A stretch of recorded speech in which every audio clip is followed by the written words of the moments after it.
বাণিজ্য ঘাটতি কমাতে এবার যুক্তরাষ্ট্র থেকে 25টি উড়োজাহাজ কিনতে যাচ্ছে বাংলাদেশ।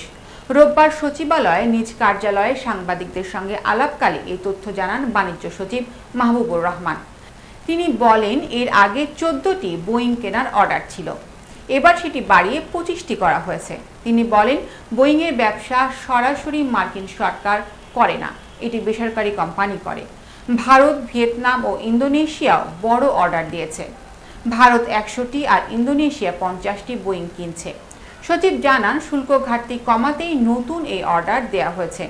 সরবরাহ পেতে 1-2 বছর সময় লাগতে পারে। এছাড়া যুক্তরাষ্ট্রের প্রধান বাণিজ্য আলোচক সংস্থা ইউএস ট্রেড রিপ্রেজেন্টেটিভদের সঙ্গে তৃতীয় ও চূড়ান্ত শুল্ক আলোচনা হবে 29 ও 30 জুলাই। বৈঠক হবে ওয়াশিংটনে। বাণিজ্য উপদেষ্টা শেখ বশির উদ্দিন, প্রধান উপদেষ্টার প্রতিনিধি খলিলুর রহমান ও সচিব মাহবুবুর রহমান এই বৈঠকে অংশ নেবেন। সচিব আরও বলেন, সয়াবিন আমদানিতে নতুন উদ্যোগ নেওয়া হচ্ছে।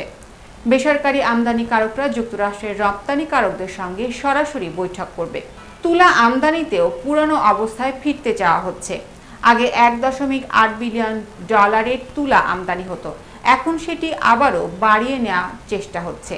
এতে প্রায় $1 বিলিয়ন বাণিজ্য ঘাটতি কমতে পারে।